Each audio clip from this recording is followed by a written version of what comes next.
Բարև հայ ժողովուրդ, Հիսուսի խաղաղությունը բոլորիս վրա, ամեն։ Սիրելի հայր, Հիսուսի անունով գալիս եմ քո առաջ, խնդրում քո Սուրբ Հոգու զորավոր ներկայությունը, խնդրում քո այսօրվա թարմոծությունը, նորոծությունը, խնդրում քո ողջ զորությամբ իջիր մեր վրա, օծիր իմ շուրթերը, խոսիր, աղոթիր, փառաբանիր ամեն ժամանակ, ամեն իրավիճակում։ Այսօրվա եթերը հանձնում քո ձեռքերի մեջ, որ քո հոգով շարժվես ու ամեն բան, ինչ որ քեզանից է, թող արձակված լինի մեր կյանքերի վրա։ Քո կամքը բարին, հաճելին ու կատարյալն է։ Քո կատարյալ կամքը թող կատարվի ամեն մեկիս կյանքում։ Սիրելի հայր, փառավորվիր քո որդիների վրա, քո ժողովրդի վրա։ Սովորեցրու քո ճանապարհների մեջ քայլել ու նմանվել քեզ։ Թող ամեն մեկը ճաշակի քո սերը, թող ամեն մեկը ճանաչի քո սիրտը, հայր։ Թող ամեն մեկը նմանվի Հիսուսին, ու ամեն մեկի շարժառիթը լինի սերը։ Շնորհակալություն, որ դու մեզ որպես որդիներ ես կանչել քեզ ժառանգակից դարձրել։ Շնորհակալություն, որ այլևս ծառաներ չենք, այլ որդիներ և ժառանգակիցներ։ Շնորհակալություն, որ դու մեզ վստահում ես այն ամենը, ինչ որ քո սրտում կա։ Շնորհակալություն, որ դու հանձնարարությունը, երբ որ մեզ տալիս ես որպես որդիների ու ոչ թե ծառաների։ Փառք քեզ ամենակարող Աստված, որ մենք քո զավակներն ենք, քո որդիներն ենք։ Ամեն։ Ամեն, սիրելի հայ ժողովուրդ, փառք Հիսուսին ամեն ինչի համար, ինչ որ Աստված անում է ու կանի։ Ամեն, մենք որդիներ ենք ու ծառաներ չենք։ Այսօր սրտումս մի երազ կա, որ ուզում ձեզ հետ կիսվեմ, որը մոտավորապես մի 2 շաբաթ առաջ եմ տեսել, բայց հիմա զգում եմ, որ այդ մասին պետք է խոսեմ։ Գիտեք, երազիս մեջ ես ինչ որ մի եկեղեցում էի, բեմի վրա կանգնած քարոզում էի։ Ինչի մասին էի քարոզում, ինքս չէի լսում, չգիտեմ ինչ էի խոսում, բայց երբ որ վերջացրեցի հավաքույթը, իջա ներքև, մարդիկ ինձ մի տեսակ էին նայում։ Ու ես հասկանում էի, որ ինչ որ բան իրաց դուրը չի եկել, բայց ինչի մասին էի քարոզում, ինչ խոսք էի կիսվել իրանց հետ, չգիտեմ, որտեղ ես ինքս չէի լսում։ Հետո մոտեցա մի ծառայողի, որը բավականին ուժեղ ծառայություն ունի, բավականին օրհնված, ու ես իրան տվեցի $200 իր ծառայության համար։ Ինքը վերցրեց ինձանից գումարը, բայց ինքը շատ մի տեսակ ուրիշ հայացքով ինձ նայեց, խոլոր մոլոր այդ ձև, այսինքն ես տեսա, որ ինչ որ բան իր դուրը չի գալի։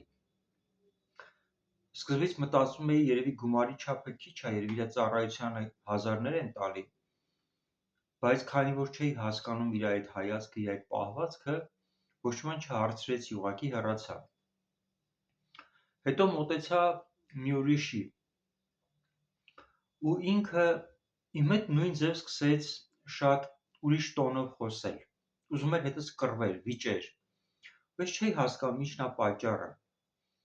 Ու հետո ինքը ինձ մի բան ասեց, բայց ցանքն ու հունձքը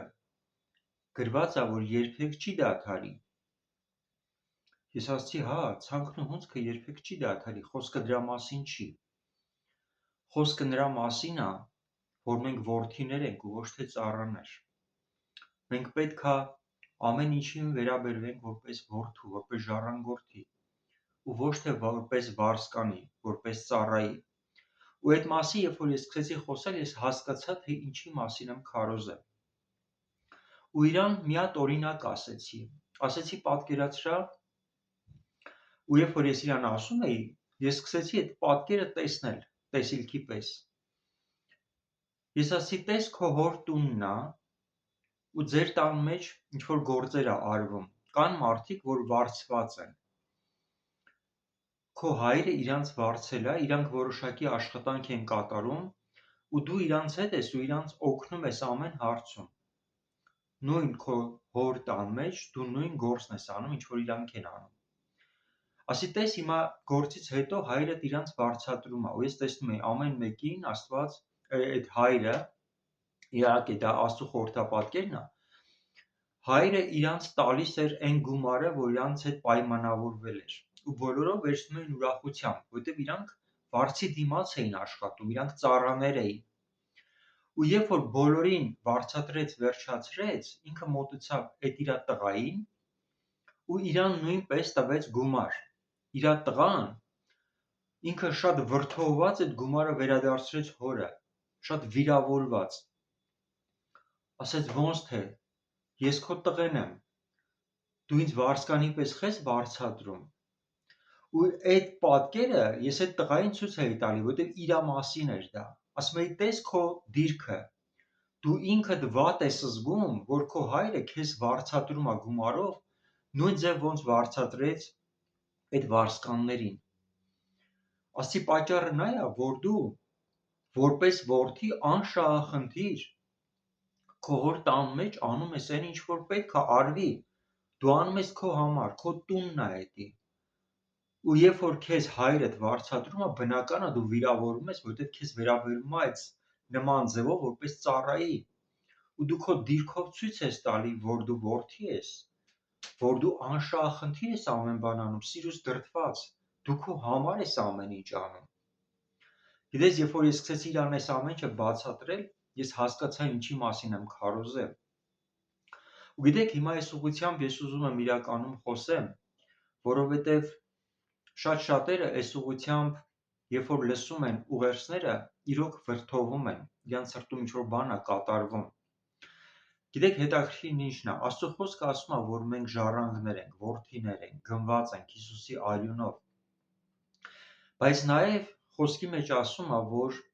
որդին, քանի դեռ երեխա է, ծառայից ոչ իմանով չի տարբերվում։ Այսինքն, եթե մենք նայենք մեր հոգևոր ընթացքին, երբ որ այն պայից սկսած վերստին ծնվեցինք, մեր ընթացքը Աստծո մեջ, դա ընթացքը ասես թե ծառայի ընթացք լինի, որովհետև Աստված մեզ ծառայի պես է դաստիարակում։ Դրա համար է ինքը ասում, քանի զավակը, ժառանգը երեխա է, ծառայից ոչ իմանով չի տարբերվում, որովհետև մեծանում է ծառայի պես։ Աստված իրան դաստիարակում է ծառայի պես։ Ու դուք կարաք տեսնեք, որ շատ ժամանակ մենք հենց այդ ձև ծառայել ենք, երբ որ ինչ-որ մի բան արել ենք, երբ որ ինչ-որ մի բան Աստված մեզ ասել է, մենք արել ենք դա, մենք ակամայից սպասել ենք վարձատրության։ Ու մենք ստացել ենք այդ վարձքը, մենք տեսել ենք օրհնությունը, ուրախացել ենք, ու ասել ենք, ուրեմն մենք ճիշտ ենք անում, որ օրհնությունը գալիս է։ Ու գիտեք, դա սովորական մի բան է դառնում բոլորիս մոտ, որովհետև ծառան այդ ձև է, ինքը սովոր է, որ ինչ-որ մի բան պետք է անի, ու դրա դիմաց ինչ-որ ձևով պետք է Աստված իրան վարձատրի։ Ու սա ծառայի մտածելակերպն է։ Սա այնքան ժամանակ է ակտուալ, քանի դեռ Աստված չի ուզում քեզ փոխանցի քո ժառանգությունը։ Երբ որ գալիս է հասունության պահը, Աստված ուզում է, որ քո հետ այլևս չվարվի որպես ծառայի, որովհետև քանի դեռ երեխա էիր, ծառայի պես էր վերաբերվում, բայց երբ որ գալիս է հասունությունը, ժառանգությունը ուզում է քեզ փոխանցի, ու որպեսզի քեզ փոխանցի ժառանգությունը, ինքը պետք է որ մտածելակերպի մեջ բերի փոփոխություն։ Ուստեղ է ամբողջ հարցը, որ մենք որպես որդիներ այլևս չենք անում ինչ-որ մի բան նրա համար, որ ստանանք Աստծուց օրհնություն։ Եթե այն ժամանակ անում էինք օրհնության համար, հիմա չենք անում օրհնության համար, անում ենք, որտեղ անում ենք մեր հոր տան մեջ, հասկանում ենք կարևորությունը, անում ենք անշահախնդիր, սիրուց դրդված, մեր սիրտը սկսում է նմանվել Հիսուսի սրտին։ Երբ որ Հիսուսը եկավ մարդկանց փրկության համար, ինքը որևէ բան չէր անում նրա համար, որ դրա դիմաց Աստված իրան օրհնի, այլ ինքն էր իր կյանքը դրել մարդկանց համար։ Ինքը Աստծո կամքը կատարելու համար իր անձը դրել էր, ոչ թե սպասում էր, որ ինքը օրհնություն ստանա, այլ ինքն էր ամբողջությամբ օրհնություն ուրիշների համար։ Սա անշահախնդիր մոտեցում է Աստծո գործին, Աստծո ծրագրին։ Հիսուսը գիտեր հոր սիրտը։ Հիսուսը ինքը գիտեր, որ հայրը սեր է, ու ամեն ինչ որ անում է սիրուց դրդված։ Հիսուսը նույնն է, ինչ որ հայրը։ Հիսուսի շարժառիթը սերն է, ու սերն էր այն ժամանակ ու հիմա էլ միշտ, որտեղ Հիսուսը նույնն է այսօր եւ հավիտյան։ Հիմա էլ, երբ որ ինքը իր զավակների միջոցով ծրագրեր է իրականացնում երկրի վրա, երբ որ հանձնարարությունը արդեն որդիներին է, որդիները Աստված ուզում է, որ շարժվեն հենց այդ դիրքից, ոչ թե անեն նրա համար, որ օրհնություն գա իրանց կյանքի վրա, այլ անկախ ամեն ինչից որդիներն են հետաքրքրված Աստծո կամքը կատարելու, Աստծո սրտի փափագը իրականացնելու, որպեսզի հասնեն այն մարդկանց, ովքեր որ խավարի մեջ են, որոնք կորած են, մոլորված են, հիվանդության մեջ են, աղքատության մեջ են, դժվարությունների մեջ են, զրկանքների մեջ են, գերության մեջ են։ Այ որդիները անշահախնդիր հնարավորություններ են փնտրում հասնելու այդ մարդկանց ու այդ մարդկանց կյանքի վրա բերելու աստվածային օրհնությունը, Աստծո կամքը, լույսը, որպեսզի այդ մարդկանց ազատեն սատանայի գերությունից ու տեղափոխեն սիրելի հոր լույսի արքայության մեջ։ Գիտեք, որդիները անում են հոր տան մեջ այդ ամեն ինչը, ու երբ որ իրանց Աստված փորձում է օրհնի, ոնց օրհնում էր ծառաներին, որդին իրականում իրան վատ է զգում, որովհետև ինքը անում է իր տան մեջ,